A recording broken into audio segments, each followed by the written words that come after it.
العظیم حضرات علماء کرام، معزز حاضرین اور نوجوان ساتھیوں، دور دراز سے آئے ہوئے اسلامی بھائیوں، اللہ رب العزت کا یہ فضل و کرم اور اس کا احسان ہے جو اس نے ہم کو ایک ایسے اجتماع میں شرکت کا موقع دیا جس کا مقصد قوم و ملک کی حفاظت اور عدل و انصاف کی آواز کو بلند کرنا۔ اللہ رب العزت ہمارے اس اجتماع کو قبول فرمائے اور اس کے بہتر نتائج کو ظاہر فرمائے۔ میرے دوستوں اور مسلمان ساتھیوں، ہم گھر میں ہوں یا گھر سے باہر، ہم دکان پر ہوں یا کھیت پر، ہم کسی اجتماع گاہ میں ہوں یا کسی فنکشن اور پروگرام میں، ہماری کامیابی اسی میں ہے کہ ہم زندگی کے ہر قدم پر محمد رسول اللہ صلی اللہ علیہ وسلم کی اتباع کرتے ہوئے آگے بڑھنے کی کوشش کریں۔ اگر ہم اپنی زندگی کے ہر میدان میں نبی کریم صلی اللہ علیہ وسلم کی اتباع کریں گے، آپ کی سنتوں کو زندہ کریں گے، آپ کے طریقے پر چلنے کی کوشش کریں گے تو کامیابی کی راہیں کھلیں گی اور اللہ رب العزت ہمیں مقصد میں کامیابی عطا فرمائے گا۔ جناب رسول اللہ صلی اللہ علیہ وسلم نے صرف مسجدوں میں بیٹھ کر اللہ کے سامنے اپنی پیشانی کو سجدہ ریز ہی نہیں کیا،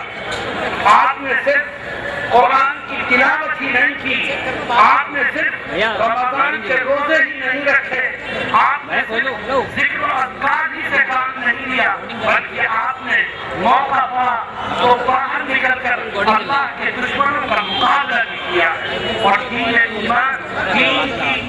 کی حفاظت کے لیے سر دھڑ کی باری لگائی ہے۔ جناب رسول اللہ صلی اللہ علیہ وسلم کی ہر ادا ہمارے لیے قابل تقلید ہے۔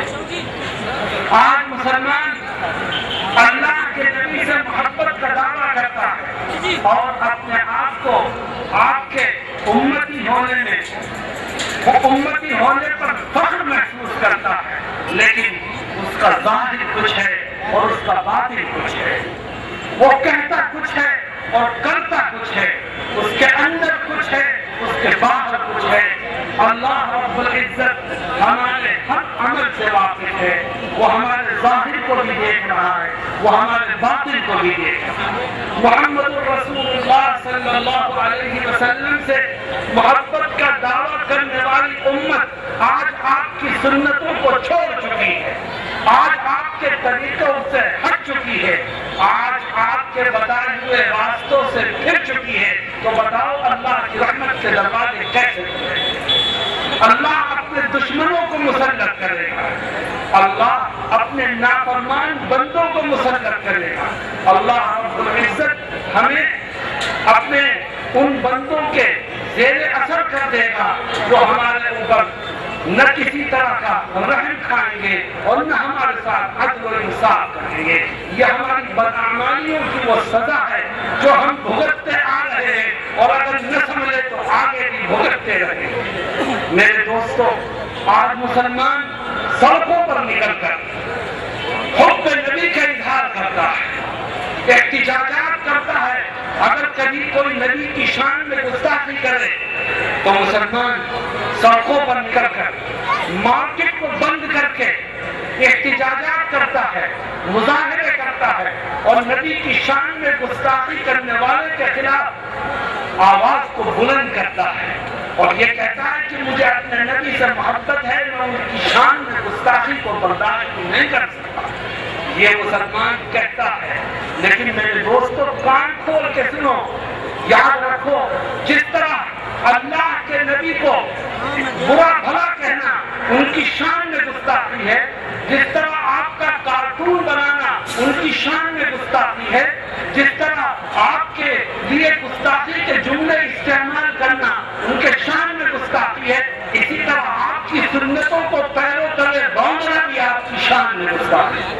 اور آج یہ گستاخی سارے مسلمان کر رہے ہیں۔ نبی کریم صلی اللہ علیہ وسلم کی سنتوں سے کھلواڑ یہودی نہیں کر رہا ہے، عیسائی نہیں کر رہا ہے، مشرک اور کافر نہیں کر رہا، اللہ کے دشمن نہیں کر رہے، مسلمان کر رہے ہیں جو لا الہ الا اللہ محمد رسول اللہ کا کلمہ پڑھنے والے ہیں۔ میرے دوستوں ساتھیوں، آؤ ہم عہد کریں کہ ہم زندگی کے ہر قدم پر محمد رسول اللہ صلی اللہ علیہ وسلم کی سنتوں کو زندہ کرنے کی کوشش کریں۔ ہم اس ملک میں رہتے ہیں، اس میں ہمارے دائیں بائیں بہت سے برادران وطن آباد ہیں، وہ ہماری زندگی کو دیکھتے ہیں اور اپنے دانتوں میں انگلیاں دبا لیتے ہیں کہ جو خرافات ہمارے اندر ہیں ان سے بڑھ کر کے خرافات اور کیریکٹر کا لوز پن مسلمانوں کے اندر موجود ہے، تو ان کے دین و دھرم میں کون سی خاص بات ہے اسے قبول کریں؟ شرم آتی ہے، آنکھوں سے آنسو جاری ہو جاتے ہیں اگر مسلمانوں کے حالات کا بغور مطالعہ کیا جائے تو ایسا لگتا ہے کہ اسلام کی تعلیمات کو بھول چکا ہے۔ مجھے ایک روایت یاد آئی، میں اس کے الفاظ اور اس کا ترجمہ آپ کے سامنے رکھتا ہوں اور اپنی بات کو ختم کروں گا۔ حضرت صدر محترم تشریف لانے والے ہیں۔ دیکھو جمعیت العلماء کے اس اسٹیج سے میں یہ باتیں آپ سے کہہ رہا ہوں، گویا میں اس اسٹیج سے دینی باتیں آپ کے سامنے پیش کر کے اس بات کا اعلان کرنا چاہتا ہوں کہ میرے بھائیوں یاد رکھو، جمعیت العلماء کوئی سیاسی جماعت نہیں ہے، جمعیت العلماء ایک مذہبی جماعت ہے، ایک دینی جماعت ہے۔ مسلمانوں کے لیے جمعیت العلماء وہ تمام کام کرتی ہے اور کرتی آئی ہے اور انشاءاللہ کرتی رہے گی جس سے اس کے مذہب کو، اس کی مذہبی شناخت کو، اس کے دین کو تقویت پہنچتی ہے۔ مجھے ایک روایت یاد آئی، ایک صحابی ہے حضرت عبد الرحمن ابن ابی قراد رضی اللہ عنہ، کیا فرماتے ہیں؟ فرماتے ہیں ذات یوم توضأ رسول اللہ صلی اللہ علیہ وسلم فجعل اصحابہ یتمسحون بوضوئہ۔ فرماتے ہیں کہ ایک دن میں نے ایک عجیب و غریب منظر دیکھا۔ عبد الرحمن ابن ابی قراد رضی اللہ عنہ فرماتے ہیں کہ میں نے ایک دن ایک عجیب و غریب منظر دیکھا۔ میں نے یہ دیکھا کہ محمد رسول اللہ صلی اللہ علیہ وسلم ایک جگہ، اونچی جگہ پر وضو کرنے کے لیے بیٹھے۔ جب آپ نے وضو شروع کیا تو آپ کے صحابہ نے آپ کو ہر جانب سے گھیر لیا،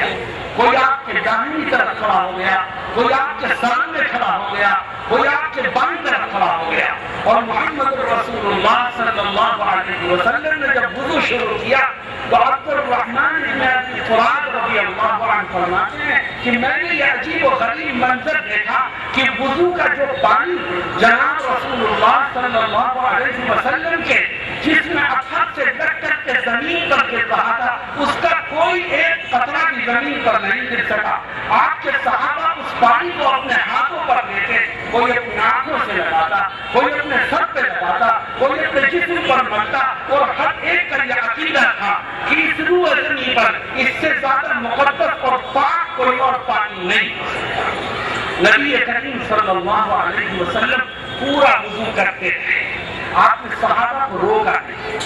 وضو ہو گیا مکمل تو آپ پوچھتے ہیں صحابہ کرام سے کہ ما حملکم علی ھذا، اے میرے صحابہ میں نے وضو کیا، میں نے کلی بھی لی، میں نے ناک میں پانی بھی ڈالا، میں نے اپنے چہرے انور کو بھی دھویا، میں نے ہاتھ اور پیر بھی دھوئے، لیکن تم نے میرے وضو کے پانی کو زمین پر نہیں گرنے دیا، ہاتھوں میں لے کر اپنی آنکھوں سے، اپنے چہرے سے، اپنے سر سے لگایا۔ میرے صحابہ یہ بتاؤ کہ تمہیں کس چیز نے اس کام پر آمادہ کیا؟ صحابہ کرام رضوان اللہ علیہم اجمعین ایک ہی جواب کہتے ہیں حب اللہ ورسولہ، اے اللہ کے نبی ہم نے آپ کے وضو کے پانی کو زمین پر نہیں گرنے دیا،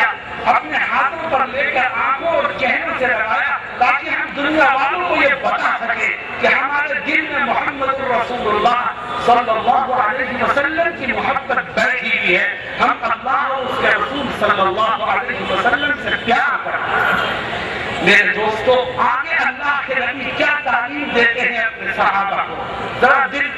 سننے کے قابل ہے۔ آپ فرماتے ہیں تم مجھ سے محبت کرنا چاہتے ہو، اپنے دل میں میری محبت کو بٹھانا چاہتے ہو، اس کے اظہار کے لیے تم نے وضو کے پانی کو زمین پر نہیں گرنے دیا، ہاتھوں میں لے کر آنکھوں سے لگایا، سر پر ملا،